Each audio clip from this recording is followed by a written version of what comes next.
Just tell me when we're live. We're live. Welcome to what we're going to attempt to try to do throughout this weekend. Eye on the Hawks, eye on the road, eye on the Big Ten tournament here as we come live on the Eye on the Hawks podcast from the Target Center in Minneapolis. Mike Howell and Owen Sebring. We're just going to try to recap what we saw in the Big Ten tournament quarterfinal game tonight. Iowa's, what was it, 95-62? Was that the final score? Yeah, the final was 95-62, and what was, at least this is Lisa Bluter's words, an off night for Caitlin Clark. Still has a double-double, 25 points. 10 rebounds and 7 assists, nearly gets a triple-double on an off night. Like, can you imagine a player saying that? Any other player in the world? Yeah, like, I mean, those stats. Realistically, though, I mean, I've watched Caitlin the last 3 years in person. I think you've probably watched a lot of her as well. Have you seen her look as bad as she looked Maybe tonight? The Kansas State game at home. I covered that one for you guys. She shot 2 for 14 from 3. It was an off night. I tweeted on the Eye on the Hawks Twitter page, like, a quiet night for Caitlin, but she's almost got a double-double kind of thing. So, I mean, it certainly was, but at the same time, a lot of role players stepped up, too. 5 people had double figures in points. So, and not even, Hannah Stolke wasn't even one of them. Yeah. I mean, 4 starters, 1 off the bench. Caitlin Clark was the last starter to even score a point tonight. Everybody else, all 4 other starters had a point before she at least was able to get on the board. What did I tweet was the game? January 22nd, 2022, something like that, or sometime in January of 2022 was the last and only time in Caitlin Clark's career, her Hawkeye career at least, that she's played a game without making a three-pointer. So that was in jeopardy tonight. I think her first one came, a minute into the fourth quarter? It was in the third quarter, I believe, her first 3. I tweeted it out on the Blake, was that first three-pointer in the third or fourth quarter? We have a guest today. I think it was the fourth quarter. That's what I thought. Okay, all right. I'll double check right now for you. But regardless, we do have a guest that's joining us on our Eye on the Hawks podcast tonight. Blake Hornstein from our affiliate, CBS affiliate station in the Quad Cities, WHBF. Blake Hornstein is going to come along with us. Probably, maybe nobody in television that follows the Hawkeyes closer than Blake Hornstein does. Fourth quarter. What did I tell you? Okay, yeah. Well, thank you, Owen, and I appreciate it, man. You know, I'm a huge fan of this podcast. I think you guys really take it to a whole new level as far as just the comprehensive coverage. And you have since football season, you know, with our guy Mitch. You know, I always love seeing Mitch. I'm upset we didn't get to see him tonight because I love that guy, but you guys do a fantastic job. Again, nobody better as far as Hawkeye coverage goes than you. So I don't know if we're supposed to be talking about the game, but I'm just here to gas you guys up. So we don't have a rundown today. The game ended, you know, whatever. You guys had to do live shots. I had to cut some sound bites and stuff. Still working on that. But I tweeted right after it happened, crowd goes wild after Caitlin Clark hits her first three-pointer with a little over 8 minutes in the third quarter. Ooh. I don't know. That's a fact check.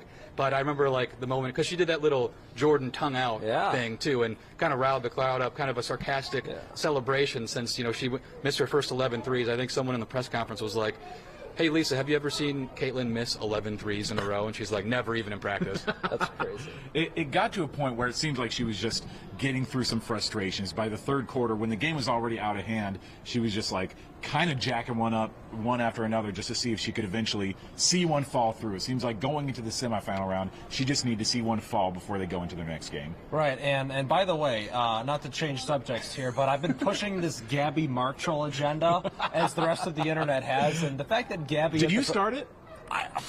I don't want to say. I asked Lisa about it. I tried to get her, but she said, you know, it opens up the offense a lot, and Gabby said in the press conference, you know, I just really like the month of March. And when she said that, I'm like, she's seen the tweets.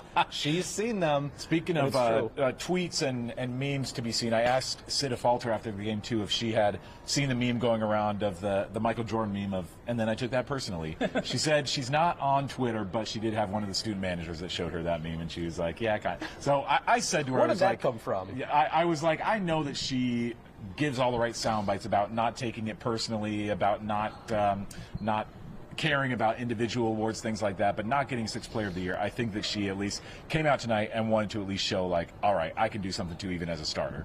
Yeah, and I mean, this is only the 4th game she started. I believe I looked that up before the game, and yes, she came out strong. I mean, 18 points. She almost had double-double. I think she had her and Kate Martin were 1 rebound away each from having double-double. Yeah, so right. it would have been, a sight if 3 players had a double-double on this team. But I mean, what can you do? Yeah. You lose a player like McKenna Warnock last year, and every time I watch Sydney Falter play, I'm like, this is McKenna. This is that role, and she's playing it to a T. If you remember last year against Maryland, McKenna made a couple of plays where if she doesn't make them, they probably lose in the second round. Yeah. So I think that her being in the starting lineup is, again, I feel like this team, as far as having outlets for Caitlin, I think it takes their offense really to a whole other level, because Molly is a ball handler. Molly's a great ball handler. But Sid's ability to knock down threes and play tough, smart physical defense, I think it takes this team to another level as far as, that starting 5 goes. Yeah, I don't think I knew about that coming into the year, how good of a three-point shooter Sydney Falter could be, but she's really showed that recently that she has such versatility out there. I mean, she can go down low and she can bang around, and she, again, had 9 rebounds tonight. That's more than Hannah Stolke even had. Hannah just had 5. I mean, she can lead this team in rebounds. She can shoot the 3-ball. Maybe nobody that's going to be more well-rounded player on next year's team than Sydney Falter. And just to give a little bit of a plug for what's coming down the pipeline for the Hawkeyes, that's a little bit what I see out of Callie Levine from Solon, who is going to be coming and playing, possibly going to see the court next year for the Hawkeyes as well. She offers a little bit of what Sydney Falter is out there, that toughness, good defense, good shooter from outside if they need it. And again, with Molly gone, I didn't get a chance to really get a good look at Molly tonight. I think you were telling me that she was on crutches over there, but hard for her not to be out there, I have to imagine. But boy, this team showed up in a way that you didn't even really miss Molly out there. Right, and by the way, Owen, I just want to touch. So this whole, I took it personally thing. Can you just remind me where this started from? Because I've seen For Sid? Yeah, for Sid. Just okay. Just to go back. You know where the original meme's from? Oh, of course. Okay. Yeah. Okay, right. so when she didn't win 6th Player of the Year, a Hawkeye fan was like, "Hey, can you?" Because someone asked her about it. I don't know if it might have been you or someone. Yeah. If she was, upset about it, and she said she doesn't really care about personal awards, and then a Hawkeye fan wanted someone to, throw her head on Michael Jordan's body. Yeah. Right. Well, yeah. Okay. Thank you. Yeah. That's what it was about. Okay. The 6th Player of the Year. Well, yeah. The other thing too is this team has so many interchangeable parts. They really have. We talk about with Iowa football, that next man up type of mentality. This team has it as well. Everybody Lisa Bluter puts onto the court produces. And I saw your tweet, and I think you just touched on it about how this is what next year's team might look like as far as the stars go. You got to feel really good about that. You got to feel really good about that if you're a Hawks fan, because even McCabe comes in, she knocks down threes. Eddie O'Grady, I'm not going to say what I'm thinking about right now, Owen. I know you know what I'm thinking about. But look, as far as interchangeable parts go, this team has plenty of them. Mm-hmm. And, again, I think you just saw this team can play with whoever's out on the court and get the job done. And I didn't get to talk to the Taylor and said they were in a different room, but Taylor said she played 3 different positions out there tonight, right? Mm-hmm. She played the point, the off-ball guard, and the small forward. That's what Lisa said, and the presser. So I'm not sure if, she's a versatile guard, like that, but she did play like 15 minutes tonight, which might be like around a season high just because she doesn't really get that many playing minutes when Molly's healthy, but I mean, she's hitting threes. Gabby's hitting threes. Kate's hitting threes. I mean, Kylie was hitting threes. She didn't hit one tonight, but in the past few games. So the role players are really stepping up when you need them to. I'm curious to ask now with what we saw tonight, because that's what all the fans that have been walking by us, that's what I've talked about, is how much this is a look at what this team might be next season. And so who do you guys think right now is the starting lineup for next year's Hawkeye team? Because, of course, Gabby, Caitlin, and Kate are all going to be gone. So you have to think Hannah, Sid. Who else is going to be in that starting lineup? Taylor. Yeah. Assuming Kylie's back, is she a starter? Probably, maybe. I don't know the incoming freshman class that well, and that I should know, but. Does a freshman start? I know we were talking in the car coming up, and I talking to the mic like a professional, but we were talking about there's a big from Oregon that's highly recruited. I don't know how tall she is, but she probably could play the 5. That's one of the aspects I don't really look into is recruiting. But we were talking, is there a chance at getting a big from the portal, Yeah. It's a need. Like, I know Hannah's great, but she's more of a 4 than a 5, right? So if we could slide her and get a real tall girl who can play defense and rebound, is that the case? Yeah. That's a great question. Last year's team, you didn't really see. You saw some lineups with Monica and Hannah out there, and it was a different team, obviously. But I think Hannah's going to have to be the engine next year, and that's the one thing that I think people are realizing now, that Hannah's potential really is to be. That's us. Yep. That's us, sir. No big deal. Oh, yeah. Good luck. Hey, Thank you. Thank you, sir. Yeah, Thanks. awesome stuff. All right. Awesome stuff. Got fans walking through here. Go ahead and finish your thought, No, Blake. well, the only, my main... I feel great about Hannah being the best player on this team next year. What I was going to say is point guard is a major concern. Yeah. They have to go in the portal and get one. They have none on the roster next year. Well, especially with, I think the thought was maybe Kenise Johnson was going to be the point guard next year, but now that she's got an injury, I don't know if I've heard officially what the injury is, but that could keep her out for an extended time next season as well. Just to give a little bit of an update of what's going on at the moment, right now Indiana and Michigan are tied at 45 with 8 minutes left in the fourth quarter. So this is, of course, going to be the opponent that Iowa faces in the semifinals tomorrow. Mackenzie Holmes has not played today for Indiana. There's talk about whether or not she might be out there, but no Mackenzie Holmes for the Hoosiers. For Michigan, Layla Felia has 20 points at the moment, so and Michigan just went ahead by 2. So who would you guys rather, if you're a Hawkeye fan, who do you want to see in the semifinals, it's Michigan really or Indiana? I think you'd rather play in Michigan right now, but they're in Mackenzie Holmes lists Indiana. I think Iowa would match up favorably with, although Indiana was up by like 16 when we came up here. Yeah. So this is a storm back from Michigan. If you're not watching this game, that'd be a great finish with, is it in the fourth quarter? Yeah, 7.5 minutes left. I would vote Michigan, but if they're going to beat Indiana coming back from 16, they're going to be red hot. I don't know. What do you think, Blake? Yeah, my takeaway from that Michigan-Iowa game when Caitlin broke the record was, Caitlin was playing out of her mind, and Michigan really didn't play that bad of a game. Iowa just couldn't miss. Yep. So Indiana's you're playing without your best player, and talk about a Hannah Stokey neutralizer. Mackenzie Holmes proved to be just that.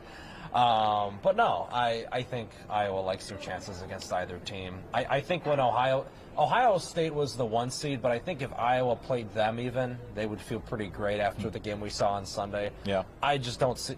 Iowa loses in this tournament. Period. At this point, there's a lot of different storylines that you could follow, because if it's Indiana, you have the team that just beat you at their place, and you have a chance to come back and avenge that loss.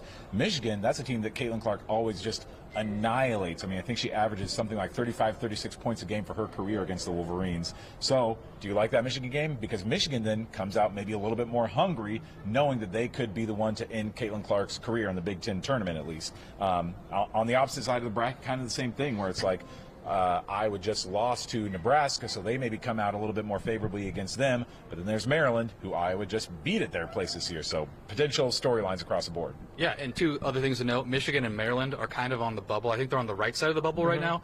But getting a win against Indiana and then eventually getting a win against Iowa would really solidify them in the tournament right now. So are they more hungry than an Iowa team that's already won 2 titles in a row, Big Ten titles in a row? Yeah, I think Caitlin brought this up. Every team's giving Iowa their best shot. Iowa's the team that's transcending women's sports. I think you're getting Iowa's best shot. Are you looking at the ketchup stain on my? No, I'm just looking down. Go ahead, man. You're good. Because I noticed it a couple minutes ago. I was very embarrassed of it. No, Iowa's going to get every team's best shot, no matter what. I think overall. Michigan, I think, provides the biggest challenge because, again, I know Caitlin kills them, but they also have a full team. Michigan State's interesting. Michigan State on the other side of the bracket. Well, they lost to Nebraska today. Never mind. Why did I think they won today? I was getting mixed up with it was Michigan or Michigan State that was left, but yeah. So they lost to Nebraska. Nebraska beat Iowa. I know Caitlin was sick, and that was an interesting fourth quarter there, but I don't know. So if Indiana wins, there's no chance Holmes plays tomorrow. You don't think Holmes was maybe thinking, okay, I'll rest up and then get ready for this game? I haven't paid that close attention to her health. Do we think there's a chance she plays tomorrow if they win? I don't think so. We were talking about it up. She got a knock on her knee, I believe, in the last game of the season, and if I'm correct. And we were talking how far can Indiana jump up in the NCAA tournament? Why would you risk her when you got a week off and you can get her healed up for the NCAA tournament? not downplaying this tournament, this Big Ten tournament, because it does matter, and a championship trophy banner obviously matters. Yeah. But like the NCAA tournament and how far you go is the ultimate, mark of the barometer of the season that you want to end the season on. Not to cut this short, guys. Real quick, we got a ray gun shirt. Gabby Marshall. Yeah. Here we go. Did they ask your permission for that one, Blake? No. Or no? Not trademarked. No, this was just some user on Twitter. Oh, okay. Hold on, let me show you. How it looks good. How much were you guys either impressed with the Hawkeye crowd that we saw here today? Because I think we knew this was going to be a virtual home game for the Hawkeyes. Did they live up to your expectations for what we saw out of the crowd, or more, less? What did you think out of the crowd? I thought it was awesome. I think it felt like a home game. Carver has been so loud the last 2 months. It's hard to think that anything would come close to that. I think it'd be impossible to live up to the standard that we saw, especially the most recent time we saw them against, that crowd against Ohio State. I was impressed. And again, you did your live shots by those lines. That was awesome, man. Yeah. I mean, again, if you were surprised by the fact that people were lining up since 7 a.m. and were cheering for Iowa like it was a home game, you haven't been paying attention. But it was cool. It was amazing to see, honestly, and we were sitting in the first half in front of Mike Hall and BTN, who was calling the game, and there was a point where he was really animated after, I don't remember exactly what happened, and the crowd went nuts, and I couldn't physically hear him, and it did seem like a Carver North situation. There was a ton of black and gold. I think we were expecting that, but you never know until you get here, really. Right. But it was cool to see. The only thing that maybe would have put this game over the edge even more was that I think the crowd was feeling the frustration that Caitlin Clark was feeling as well. I think that if she were to sink a couple of logo three-pointers in the first half, that really would have sent this place into a frenzy. But with her missing, I feel like that kept kind of deflating the crowd every time they'd get up and down. But I think they just as much loved seeing Sid Falter hit some three-pointers, see Gabby Marshall go out there and hit some Speaking threes. of love, I've loved doing this podcast. I'm live in 10 minutes, so thank you guys. Get the H out of here. Yep. I will see you tomorrow. Thanks, Blake. Thank you, Blake. All right. Anything else we want to touch on, Mike, before we get wrapped up? So we talked about who we might play tomorrow. Game going on right now. I don't think so. I think we can wrap. I don't think we have any questions in the comments. Quick, if Michigan wins, do you think Iowa? What do you think how many points do you think Iowa's favored by? Oh Lord, against a Michigan team, that's got to be like. Today they were favored by 17.5 to Penn State. I was actually going to say 17, and I think that it's got to be between 15 and 20 points that they'd be favored by in that game. Yeah, I could see maybe a little less, like 13, but yeah, it wouldn't surprise me if they're 15 as well. Still would worry about that Michigan team, just like, I don't know. I thought it was very sweet and very nice after the Michigan game when Lisa came out and told that story about how all of their players had written a card to Caitlin to congratulate her for breaking the scoring record, and then some people came out being like, "Oh, they're soft. What a bunch of wusses! Why are they writing cards to her?" And so I don't know if they feel like, boy, this is our chance to she got the record against us. Now we're going to end her Big Ten career here in this, the semifinals of the Big Ten tourney. You could see that, and when you have a story like that, obviously, Michigan didn't let her win. They played an amazing game in Carver. It's just they couldn't overcome Caitlin Clark.